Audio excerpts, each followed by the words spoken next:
Chers amis, bonjour et bienvenue dans cette nouvelle interview Pareto pour parler marché financier. Alors aujourd'hui, j'ai le plaisir de recevoir en duplex depuis Paris Johan Ignatieff. Bonjour Johan. Bonjour. Bonjour Johan. Alors vous êtes gérant pour la maison Rothschild Co. Et vous êtes gérant du fonds Erco Valor, qui est peut-être le fonds le plus emblématique de la maison Rothschild. Alors Johan, rentrons tout de suite dans le vif du sujet. Depuis le début de l'année, on a connu des marchés financiers qui tanguaient pas mal, notamment à cause de la politique monétaire américaine menée par la Fed. Et puis, début février, on a senti que les marchés, les investisseurs reprenaient de la confiance. Ceci, c'était évidemment sans compter la crise entre la Russie et l'Ukraine. Et donc, aujourd'hui, on se retrouve finalement avec un contexte macroéconomique global assez tendu. Et c'est un peu paradoxal puisqu'on a un contexte microéconomique au niveau des entreprises qui vont beaucoup mieux, qui ont l'air d'aller en tout cas mieux que prévu, en tout cas quand on voit les chiffres trimestriels qu'elles nous sortent petit à petit. Est-ce que vous, en tant que gérant de fonds, vous n'avez pas l'impression qu'il y a une sorte de décorrélation entre l'économie, celle des investisseurs, l'économie globale, et l'économie en dessous, finalement, celle des travailleurs et des chefs d'entreprise? Il y a toujours une différence, je dirais, de rythme entre ce que perçoivent les investisseurs et les clients, entre la donnée macroéconomique, qui reste forte aujourd'hui, hein, vous venez de le signaler. On est quand même sur des croissances attendues cette année, toutes choses égales par ailleurs, autour de 4% dans le monde. Donc ça reste des rythmes soutenus après une belle année 2021. Et donc au niveau micro, on a le résultat de cette forte reprise, notamment dans la partie occidentale, qui sera propice à des résultats tout à fait significatifs des entreprises. Maintenant, le marché est prêt éventuellement à acheter cette continuité de ces résultats, mais à quel prix? Et c'est bien l'environnement, pour le coup, hors action, hors activité économique, qui aujourd'hui prédomine, que ce soit dans la normalisation de la politique monétaire américaine, mais pas seulement, parce qu'on voit ces normalisations un peu partout dans le monde, et y compris peut-être même une normalisation en Europe, bien plus tôt que ce qu'on attendait il y a encore 3 ou 4 mois. Et puis, ce que vous avez évoqué, c'est-à-dire un choc, alors pour le coup plus récessionniste, qui est un contexte politique tendu, et notamment dans le nord de l'Europe, avec la possibilité d'un conflit en Ukraine. Alors, justement, vous l'avez évoqué aussi, Johan, en 2021, eh bien, on a connu une année sur les marchés qui était assez faste. Et si on voulait aller chercher du rendement, eh bien, il fallait être aux États-Unis sur les valeurs de croissance et plus spécifiquement sur les valeurs technologiques. Et aujourd'hui, dans le contexte qu'on a décrit, un contexte global qui est un peu perturbé en ce moment, eh bien, on sent que les investisseurs reviennent sur des choses un peu plus classiques, un peu plus bon père de famille. Ça veut dire quoi? Ça veut dire en gros, l'Europe est... Alors, je ne suis pas tout à fait d'accord avec cette présentation sur 2021. 2021, en fait, a été une année où vous avez eu 2 périodes. Vous avez eu une première période où, au contraire, les valeurs de croissance, disons, moins margées, avec des multiples plus importants, ont commencé par baisser. Il ne faut pas oublier que les 3 premiers mois de 2021 ont été assez catastrophiques pour ces valeurs-là, puisqu'elles ont perdu 30 à 40% par rapport à leur valorisation à la fin 2020. Les grandes valeurs de croissance du secteur de la technologie, pour faire court, les GAFA, elles ont bien tenu, tout simplement parce que les marges étaient là et que leur valorisation, certes plus chère, n'était pas aussi tendue que ce qu'on a pu voir sur certaines valeurs de croissance, disons, moins profitables. Donc celles-ci ont effectivement bien fonctionné. Une autre partie de l'économie qui a très bien fonctionné, notamment en première partie d'année, c'est les valeurs cycliques. Les valeurs de matières premières ont commencé à fortement progresser. Les bancaires américaines ont commencé à fortement progresser, à continuer à progresser. Donc cette partie-là, globalement, a plutôt bien tenu tout au long de l'année 2021. là où on a eu effectivement une deuxième partie de l'année 2021 qui a été, disons, un peu plus compliquée, c'est la gestion des différentes vagues de Covid qui ont joué un frein sur la force de la reprise économique et qui ont fait que les taux d'intérêt obligataires notamment ont baissé dans la deuxième partie de l'année et qui ont effectivement redonné du fuel, je dirais, à ces valeurs technologiques de croissance. La Chine a été un cas particulier, elle aussi en deux temps. Le pic d'activité de la Chine, c'est mars 2021. La régulation, la nécessité aussi de calmer la croissance économique. Je rappelle que la croissance économique en Chine a été de 8% l'année dernière. C'est une très forte croissance économique, et ce, malgré le ralentissement en deuxième partie d'année. Et ce qui explique aujourd'hui, d'ailleurs, le plan de relance de la Banque centrale chinoise pour redonner un petit peu de vie à cette croissance économique qui a fortement baissé en deuxième partie d'année. Donc on a eu vraiment une année 2021 en deux temps. Aujourd'hui, ce qui se passe, c'est une normalisation de la politique monétaire. Les banques centrales sont prises au dépourvu. La Fed n'a pas anticipé cette pression inflationniste. La Banque centrale européenne encore moins. Et aujourd'hui, on est sur un rattrapage monétaire, et c'est ce que le marché obligataire vous dit. Que ce soit en Europe, que ce soit aux États-Unis, vous avez un très fort décalage des taux obligataires, et l'ajustement n'est probablement pas fini. Alors, vous le disiez, Johan, la politique aux États-Unis menée par la Réserve fédérale américaine est assez dure, justement, puisqu'il y a quelques mois encore, on nous annonçait 2 ou 3 hausses de taux, alors que maintenant, début janvier, on nous a dit on a peut-être 6 ou même 7. Et à côté de ça, on a une politique monétaire qui reste largement plus accommodante au niveau de l'Union européenne et centrale européenne, même si Christine Lagarde se laisse quand même la porte ouverte au cas où pour remonter les taux. Et donc, on voit qu'il y a des politiques monétaires qui sont à double vitesse. Est-ce que vous, en tant que gérant de fonds, est-ce que vous pensez d'abord que c'est une bonne chose? Et puis, deuxièmement, de manière un peu plus pratique, finalement, quand on est investisseur, est-ce qu'il vaut mieux aller plutôt vers l'Europe ou plutôt aux États-Unis?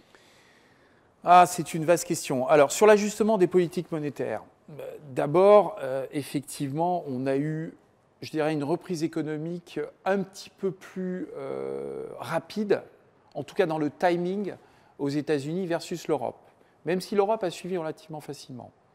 La structure d'inflation aux États-Unis et les rouages de cette diffusion de l'inflation sont plus aigus aux États-Unis qu'en Europe. C'est lié à une croissance démographique moins forte en Europe qu'aux États-Unis, à un ajustement du marché de l'emploi qui est beaucoup plus rapide aux États-Unis versus l'Europe. Donc on a des pressions inflationnistes que tout le monde subit, qui sont des pressions liées au prix des matières premières, d'une façon générale, de l'énergie, et donc du renchérissement des biens intermédiaires. Et de ce fait, l'Europe est à la même enseigne que les États-Unis. En revanche, sur le marché de l'emploi, on voit des différences. On voit un ajustement et une demande pour un nombre d'emplois beaucoup plus important. Et finalement, cette crise Covid passe aussi par des ajustements beaucoup plus immédiats sur le marché de l'emploi. Je m'explique, vous avez eu plus de 4 millions de personnes qui ont anticipé leur départ à la retraite aux États-Unis. Pourquoi ? Parce que le mode de calcul des retraites est directement lié sur l'effet richesse des marchés. Donc ces personnes-là ont les moyens aujourd'hui de dire, plutôt que de partir à 65, 67, 68 ans, je pars à 63 ans parce que, in fine, mon pension fund me suffit pour prendre ma retraite aujourd'hui. En Europe, ce mode de calcul et d'indemnisation, je veux dire, lié au départ à la retraite, est très très différent. En France, par exemple, on n'est pas du tout lié à ça. Donc on voit bien qu'aujourd'hui, il y a eu un déséquilibre au niveau du marché de l'emploi. Le taux de chômage est à 4% aux États-Unis, on est encore à plus de 7% en Europe. Alors évidemment, c'est très compliqué de comparer parce que les normes ne sont pas tout à fait les mêmes, mais on voit bien que cette force du marché de l'emploi entraîne des fortes tensions salariales. Et ça, c'est très embêtant sur l'ajustement de la politique monétaire parce que ce sont des tensions salariales qui vont donner une inflation structurelle plus forte. Or, la Fed a été surprise par cette force de la reprise de l'inflation. Et cette inflation ne se calme pas pour l'instant. Même si, évidemment, son rythme est difficilement soutenable, les derniers chiffres de l'emploi du mois de janvier vous donnent 7,5% d'inflation aux États-Unis. Si vous prenez l'inflation core, ce qu'on appelle l'inflation structurelle, on est à 6%. On voit bien qu'avoir des taux monétaires à 0% aujourd'hui, et même si les anticipations d'inflation restent relativement maîtrisées, on est sur 2,4-2,5% sur l'inflation core, et c'est ce que vous dit le marché aujourd'hui, on a une totale dichotomie entre cet ajustement de politique monétaire. Et c'est bien ce que le marché est en train de prendre en compte aujourd'hui dans ce que vous avez bien illustré, cette façon de repricer la dureté de la politique monétaire. Et c'est pour ça que dès le mois de mars 2021, le 15 mars, on aura la Fed, on pourrait très bien avoir un ajustement de 50 points de base de la politique monétaire aux États-Unis, une hausse des taux, donc de 50 points de base, on passerait de 0 à 0,50. En tout cas, c'est ce que anticipe quasiment à 90% le marché aujourd'hui. Et c'est la réalité des choses, c'est-à-dire qu'on n'a pas anticipé ce mouvement-là et on doit rattraper ce mouvement-là. Parce qu'aujourd'hui, le risque, c'est d'avoir une inflation qui reste structurellement forte. Et pourquoi c'est un risque? Parce que si vous avez une inflation core qui revient naturellement, même autour de 3,5 ou 3%, ça veut dire que votre ajustement monétaire n'est pas fini, qu'il va être plus intense et qu'il va être plus long. Et plus vous attendez, plus ce risque est important parce que vous ancrez dans la notion de comportement des agents économiques une situation où l'inflation restera plus longue. Et c'est ça qui est le vrai danger aujourd'hui dans l'économie mondiale, c'est d'ancrer dans la fonction de comportement des agents économiques une inflation structurellement plus importante. Ça a été le cas dans les années 70 et dans les années 80. Merci Johan. Peut-être très rapidement une dernière question qui revient souvent quand on discute avec nos clients. Dans un climat avec une inflation qui est très élevée, eh bien souvent la valeur refuge, historiquement, je dirais même presque culturellement, eh bien c'est l'or dont la valeur n'a jamais été aussi haute depuis les 6 derniers mois. Et je sais que chez vous, chez Rothschild, dans le fonds que vous gérez, Erco Valor, eh bien vous avez une réelle appétence pour l'or.